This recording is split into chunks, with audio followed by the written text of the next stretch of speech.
Hi Angel, and welcome back to my channel. My name is Makobo if you are new here, and thank you so much for watching my video today.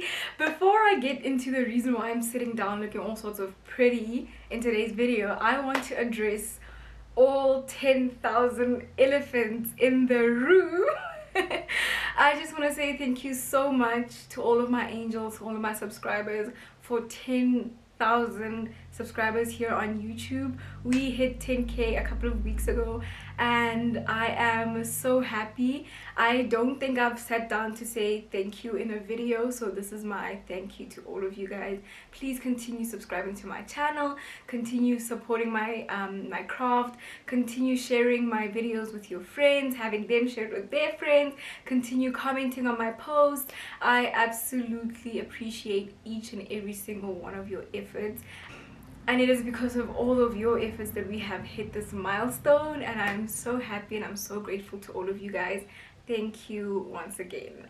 So the reason why I'm sitting here looking all sorts of cute is because I am here to answer a couple of questions that you guys had for me on Instagram. I am filming a 2022 Q&A. Let's call it that, 2022 Q&A, and I'll be answering all questions, New Year's resolution related, vision boards, manifesting, you know, the kind of life I want to have in 2022. So yeah, let's get into it. Okay, so the first question, somebody asked, hi sis, please help with doing a manifestation slash vision board. Hi my angel. I don't really understand what you mean by help, but I can give you one or two pointers on how I make my vision boards. So my vision boards are always print out, so I will sit first. The first step I always do is sit down and just list all of my goals for the year, whether they are tangible or not. I just sit and I will list them in order from most important to least important. I'll go on Pinterest. This is the fun part. I'll go on Pinterest, I'll go on either Pinterest, Instagram, or just Google, and I'll try to find pictures that best visualize the goal that I wrote down on my list, right? So then I'll go, Pinterest is my favorite app to do this on, and then I'll go on Pinterest and I'll look for pictures, put them on a Word document, blah blah blah, print them out, and then I'll go shopping for like a poster and any other supplies that I might need, you know, glue stick if you need glitter or whatever the hell that you want to put on your vision board, or stickers or whatever. I'll go shopping for those kind of things, and then I will come and sit right here in my room and just put everything together. My vision board is usually a collage, and then I'll put it together and I'll put it in a place where I know I'm gonna see it every single day. So for instance, my vision board is currently in my closet, so every time I change clothes or I put on my pajamas, or every time I wake up and I put on clothes, basically I see my vision board and I'm reminded every day that, hey, this is why you're waking up every morning, this is your purpose, this is your dreams, these are your aspirations. And that's something that has worked for me. I have been making vision boards since I was 18. So my first vision board, I made it in 2018, at the end of 2018 for the 2019 year. And it has been such a fun way to, you know, keep in touch with my dreams, my aspirations, and not lose track of the reason why I'm doing the things that I'm doing. And also one other thing that I've come to learn with making vision boards is because you are trying, or yeah, you're trying to visualize yourself doing the things or experiencing the things that you have put on your vision board. So for instance, if you want to buy a car sometime this year, or that's your goal, you put it on your vision board, you want to buy a car, you want to put the exact model of the car that you want on there, even the color, go down to the color. So what I also do is I'll put pictures of people that look like me.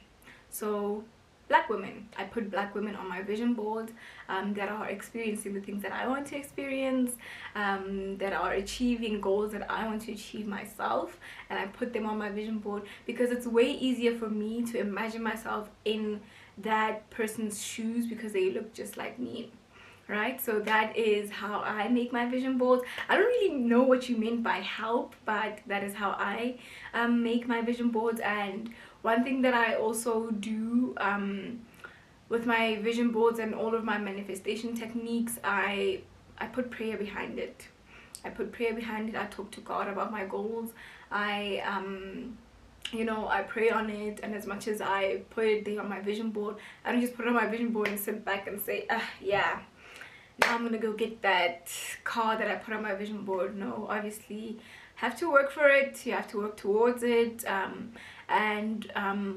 Another thing, I keep saying one more thing and I keep adding more things. Another thing is I keep my vision boards very realistic and very attainable, so that I don't look back on my vision board at the end of the year and I feel disappointed in myself that, hey, you didn't do all of the things that you wanted to do, whereas all of the things that I wanted to do at the time were not measurable for me right now.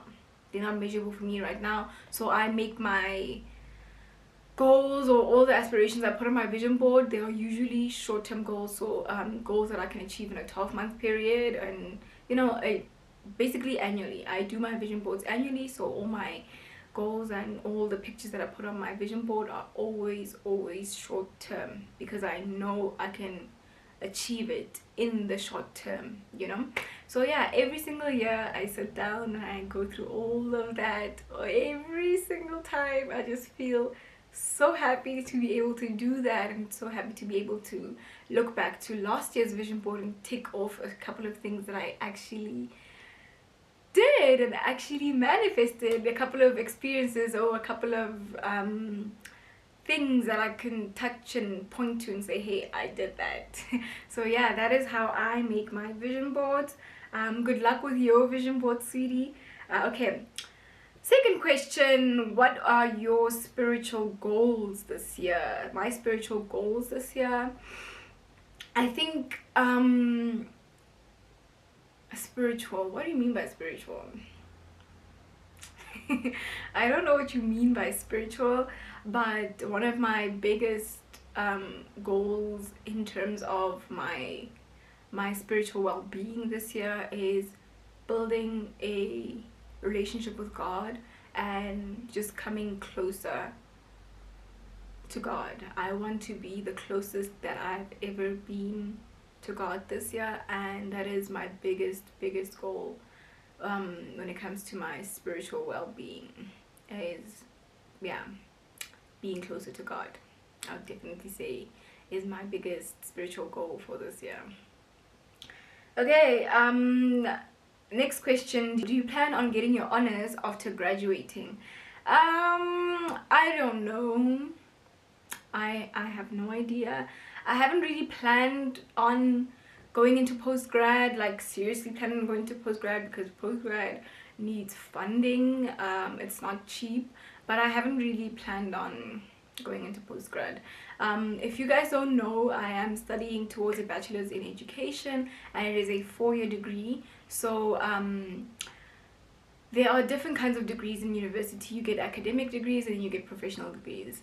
A bachelor's in education happens to be a professional degree. So once I get my bachelor's, I'm eligible, or I'm well qualified to be in the job market, right? So I don't need to go into postgrad, but if I wanted to and I qualified for postgrad, I could. However, postgrad needs money, okay? It needs cash doila, okay? And it needs time as well. If I am in postgrad, I won't have time for other things that I want to pursue after graduating. So the answer to this question is I don't know. Okay, somebody asked, how are you genuinely? And a couple of you asked the same question. You know, somebody asked, are you okay this year mentally? And I just want to say thank you guys so much for asking that question. I am amazing. I am doing absolutely amazing. I am happy. I feel like my higher self. I feel like I'm living through the version of myself that I always used to pray for, the version of myself that I always used to imagine myself being in the future. You know, I feel like my younger self would see me now and think, oh my god, I want to be just like her when I grow up. And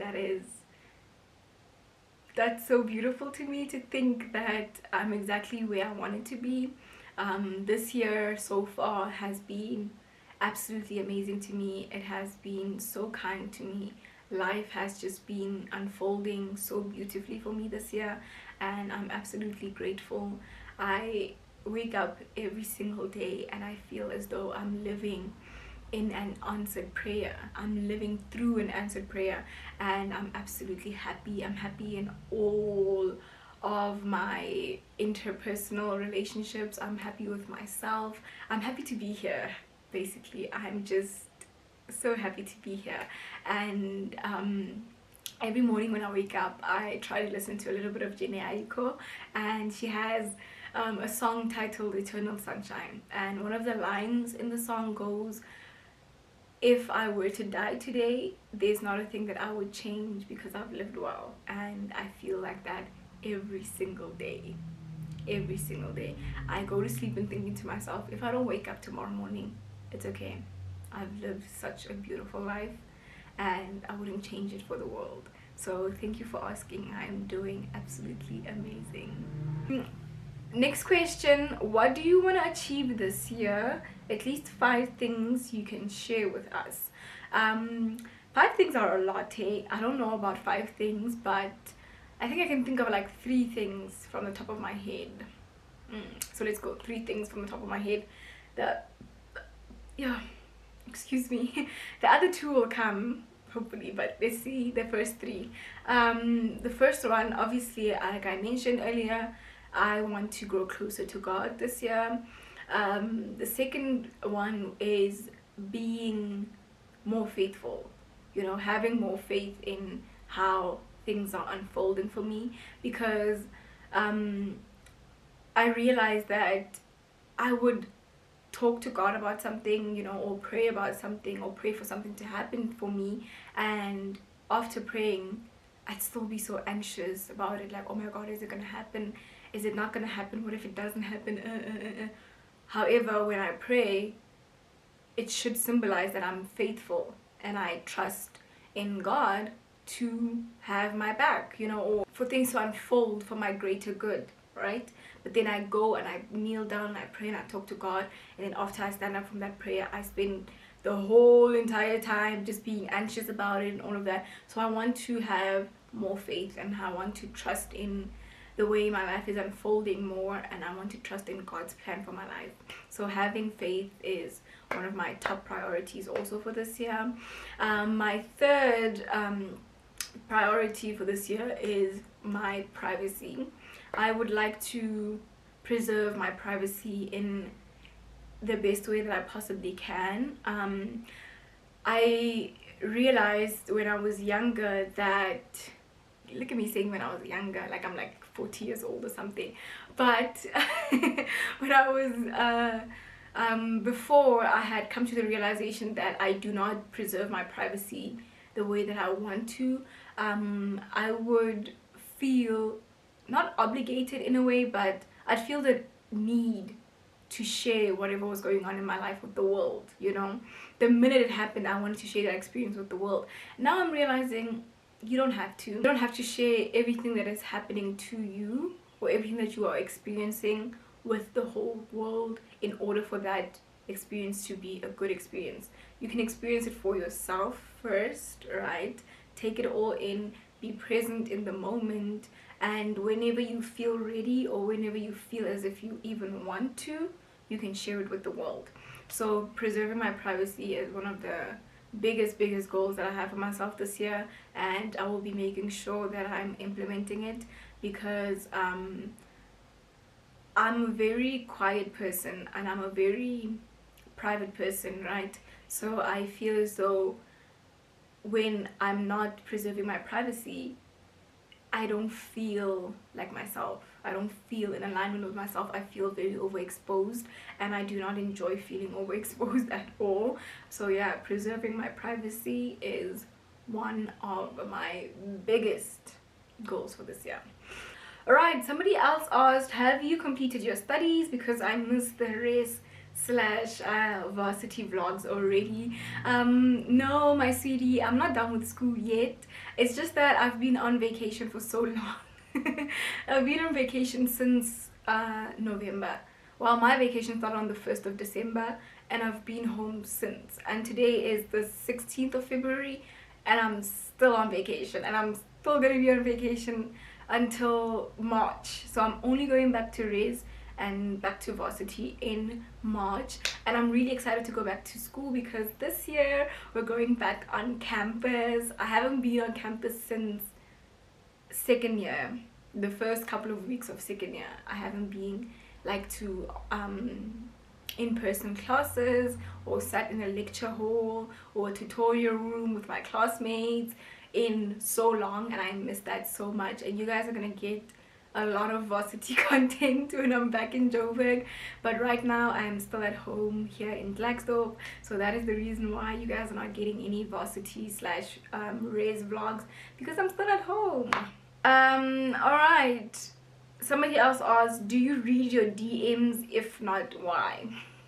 It's not that I don't read my DMs. I have a very small Instagram account, so I see all of my DMs, I read all of my DMs. It is what I choose to entertain that is optional for me. Sometimes people ask questions that I've already talked about, answered, or the answers to those questions are in my description box to every single one of my YouTube videos. So sometimes I just don't answer DMs because you guys are asking something that I've already talked about, and it gets repetitive for me to always answer the same questions over and over and over again. And also other things that you guys will ask me. I know I am always here on YouTube talking about how I'm a VIT student and I attend VITs and everything like that, but that does not mean I work at VITs or I work for VITs. So some of the questions you guys ask me about VITs and varsity and school and all of that, I cannot answer. I'm just a student there, you know, I don't have the capacity to answer them. I know some people always asking me, is this course available at VITs? How much does this cost? Or this and this at VITs? And I can't answer those questions, so I simply don't. I'm sorry. Please try and Google the answers to all of your questions, but I do not have them. So instead of getting your hopes up with a reply, I just choose to simply not answer them. I'm sorry if it hurts your feelings when I don't answer your DMs and all of that, but some of them I don't, in my personal capacity, I just cannot answer the questions that you guys have. Right. Somebody else asked, which camera do you use and what editing app do you use? So the camera that I use to film all, if not most of my videos, is a Canon SX740 HS, and I edit all of my videos using Shortcut. It's an editing software on my Windows PC. So that is what I use to film. All of my sit-down videos, I film them on my camera, and most of my vlogs. However, when I'm vlogging and I'm in public and I don't feel comfortable vlogging on my camera, I will vlog on my phone, and my phone is an iPhone X. Right, so that's what I use to film and edit. Somebody else asked, how are you and are you back at school? Hi, I am doing amazing. I'm happy, but I'm not back at school yet. I am still at home. Guys, this is my home setting. This is my bedroom at home. So every time you see this background, just know that she's at home. And every time you see my res room, just know that, hey, she's at res. Okay. Somebody else asked, which podcasts do you listen to? I love this question. I love when you guys ask me about the podcast I listen to. Okay, so I listen to a lot of self-help kind of podcasts. I always lean towards self-help and self-love, you know, life coaching kind of content. Even when I buy books, those are the kind of books that I lean towards. I also listen to podcasts about relationships, either romantic relationships or family relationships or friendships. I listen to those kind of podcasts. But let me give you my top 5. Let me give you my top 5 podcasts. The Self-Love Fix by Beatrice Kamau is number 1. And then I listen to Chat with Kat is number 2, Chat with Cat on Apple Podcasts. I listen to all my podcasts on Apple Podcasts. And Manifest Daily, number 3, Manifest Daily. Number 4 is Balanced Black Girl. Balanced Black Girl is number 4. And number 5, I listen to Sincerely Black Love by Hakeem Anderson Lesolang. He's actually, I think he's one of the only South African podcasters that I've been listening to for a long time, and he obviously his podcast is about black love and the black family and black relationships and all of that. My favorite 5 podcasts there. Recently I started listening to After School is After School with Sis GU by Gugulethu Nyangzumba, and I actually really love it, as well as Manome's Mike with Tato Rambedi and his friends. Or is it just him? I don't know. I listened to one episode and he was with his friends, and I really enjoyed that episode. So yeah, those are the podcasts that I have been listening to. I listen to a lot of black creators because I feel like I can relate to them more, and I can relate to their stories more, and I can relate to their narratives more, because I'm a black girl also. So yeah, those are the podcasts that I listen to. Next question: can you share makeup basics for beginners?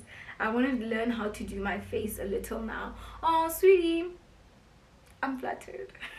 I'm actually so flattered that you think I know makeup well enough to teach it to someone else. I feel like my makeup skills are not top tier. The only thing I know how to do perfectly on my face when I'm doing my makeup are my brows. Okay, I still struggle till this day with everything else, like lashes and contouring and highlighting and all of that stuff. I still watch beginner makeup tutorials, so I feel like it will be unfair for me to sit here and say, oh, this is what I use, this is what I use, or do this step number 2, whatever, when I'm not even a beauty content creator like that. There are so many amazing beauty content creators on YouTube that I also watch when I want to do my face, and I feel like the only thing I can do is refer you to them. My friend Kamomo Logo is one of them. She has an amazing YouTube channel where she does beauty and makeup and all of that, and I absolutely recommend that you check her channel out, because it's where I also get some of my tips from. So I'm sorry I can't do a makeup tutorial just yet. Okay, next question: when is your birthday? My birthday is on the 2nd of April 2000, so come April this year I will be turning 22. That sounds so unreal. I feel so old, oh my gosh. But yeah, on the 2nd of April 2000 is the day I was born. Next question, somebody asked, what course do you study? So I say this a lot on my channel, but I guess a lot of you guys haven't watched my old vlogs. I am studying towards a bachelor's in education at the University of the Witwatersrand, and I am currently in my 4th year of study. Yeah, so that is the course that I'm studying. My best friend asked, what are we doing when we get together? My friend and I have been meaning to film a YouTube video together for so long, and I want her on my channel so bad, but we just haven't gotten the time to. And now she's already back in Joburg because I think school's open for her, but I'm only opening in March, so she's just waiting for me to go back to Joburg. I'm coming, my baby, I'm coming. Okay, next question. Hi Angel, do you see yourself being a teacher until you retire? Hi sweetie, do I see myself being a teacher until I retire? That's a very I don't even think that far ahead in the future. Retirement, oh my gosh, what's retirement age in South Africa again? Is it like 60 for women and 65 for men? I think. Do I want to be a teacher until I'm 60 years old? I don't know. The thing is, I actually love what I'm studying, and I love what I do so much that I wouldn't mind being a teacher till I'm 60. The thing is, what am I going to be like when I'm 60? Am I going to be like old and groggy and can barely walk, and I need somebody to drive me around and all of that? If that's the case, then no, I'll probably go into early retirement. But yeah, I see myself being a teacher until I'm pretty old because I love what I do. Next question. Oh, okay, it's not a question, but you're very beautiful and I love watching your vlogs. Oh, thank you so much. Thank you. Thank you, my angel. Oh, wow, that made me blush on camera. Thank you so much, my angel. All right, next question. How do you lead such a peaceful life at uni? Sometimes it can get so demanding. Some small nyana tips. Yes, university can get demanding. It gets emotionally demanding, intellectually demanding. It is challenging, okay? And I'm not afraid to admit this. School is very challenging, but it is not impossible to do. And never ever believe that it is impossible. It might be challenging, it might be you know, hard, difficult, all of those words, but it is not impossible, okay? So I generally lead a peaceful, tranquil, or quiet life because that's just my personality. Also, that's just who I am. My life is barely ever you know, chaotic, or there's barely ever any drama going on in my life and all of that. So when you guys see me and I'm at Riz and I'm at school and I'm just, you know, taking it easy and all of that, it's because that's the life that I've come to build for myself, and that's the life that I've always known, right? But when it comes to university and schoolwork and academics and coursework and all of that, one thing that I can tell you is having systems in place that help you achieve all of your academic goals, or you know, tick things off of your academic to-do list is very helpful. And also having a community of other students around you that are studying exactly what you're studying and also have the same timetable or the same academic schedule as you have, also very, very helpful. You cannot do it alone. Please don't try to do academics alone. Please don't try to A degree is a team effort. You need study mates, you need friends that are also studying the same thing that you're studying. You need those people in your life, okay? Last couple of questions. Hi bestie, please share what you use for your skin. Hi my angel. So I've posted a vlog one time, which was like very long ago, last year I think. I can't remember when, but it's an old vlog, and in that vlog I showed you guys my daytime skincare routine as well as my nighttime skincare routine. Now the reason why I don't post about my skincare or my skincare products and all of that is because all of the products that I used in that vlog I still use to this day. My skincare routine remains unchanged. It's still the same. And one skincare tip that I can give you, and I'm telling you this for free, go consult a dermatologist. The best thing you can do for your skin is to consult a dermatologist, okay? The best thing you can do for your skin is to consult a dermatologist. I consulted with my dermatologist once and I've never been back ever since, because it was enough. Once was enough. You know, I left that consultation knowing what my skin type was, what products to use on my face, what products not to use on my face, and also how frequently to exfoliate and all of that kind of stuff.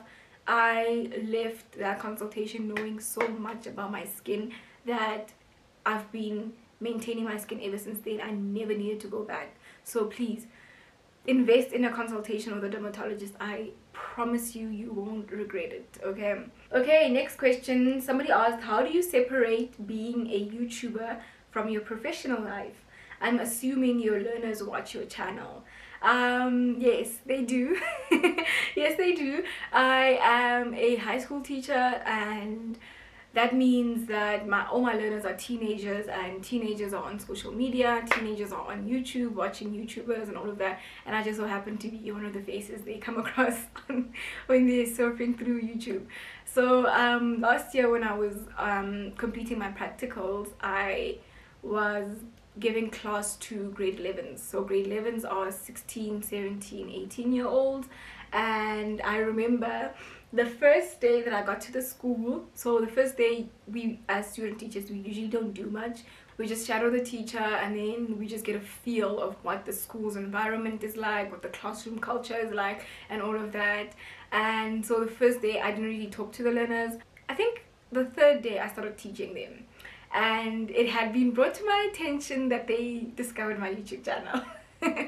That they discovered my YouTube channel and all of that. So I had to come clean and say, yes, it's me that you guys saw on YouTube. And I gave them a little talk. I just told them that, hey, all of your teachers here at school, they have identities outside of being your teachers. You know, some of them are a part of church communities, or some of them are a part of a family, some of them are parents, some of them are mothers, fathers, some of them are church members, some of them are part of sports teams, some of them are musicians, because there was actually a teacher that was a musician at that school. And I just told them that one of my identities outside of being a teacher standing here in front of you in class is being a YouTuber, and that does not mean I deserve any less respect than the respect that you give to all of your other teachers.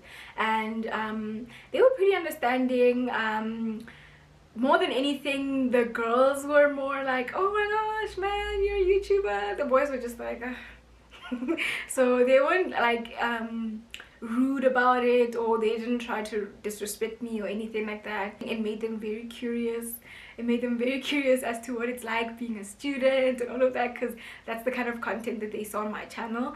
That's why I never post any compromising content, or I never post anything that's going to compromise my position as a professional in front of my learners, because at the end of the day, that those boundaries need to be maintained. And when they see me on social media doing something that's completely opposite from when I'm standing in front of them in the classroom, it's going to compromise my professional relationship with them, and it's also going to compromise my professional image as their teacher. So I always try to steer away from anything that's going to compromise my image as a teacher. Right, so last question. Okay, somebody asked something similar to a question that I already answered, but they asked, how old are you going to be in 2022, and how does it feel to grow older?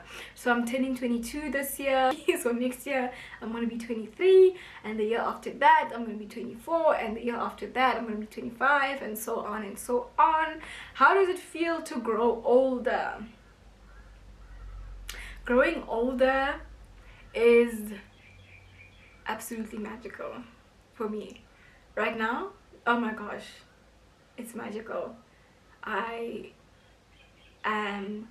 really in love with life right now. So growing older is so beautiful for me, and I just can't wait to see what else life has in store for me the older I get. You know, what else am I going to experience? What levels of love am I going to experience? What levels of happiness am I going to experience?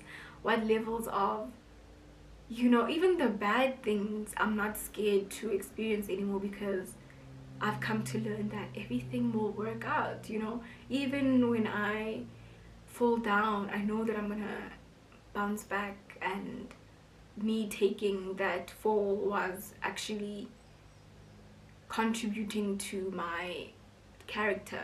You know, without all of the failures that I've experienced till this point, I wouldn't be who I am, I wouldn't be where I am, and I wouldn't be this person who understands life to be what it is. You know, one of my most frequent prayers that I've had for like 2 years now has been the Serenity Prayer.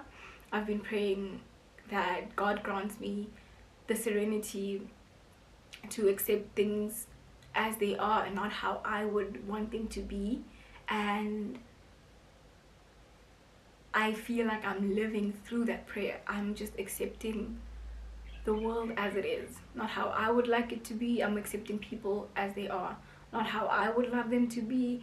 I am accepting experiences that I experience as they are, not how I would want them to be. And that has led to me being so content and experiencing so much peace that I would not exchange it for anything. The peace that I'm experiencing right now, I wouldn't trade for anything. Okay, and that's been one of the things that I've taken note of getting older that you just have to accept things for the way they are, period. Right. Okay, so those are all the questions. I just want to say thank you so much to all of you guys for sending in the questions that you sent in. Thank you guys so much for also engaging with my post, engaging with my content when I post or upload on Instagram. I appreciate it so much, and I think I will see you guys in my next video then. This is goodbye from me. Bye bye.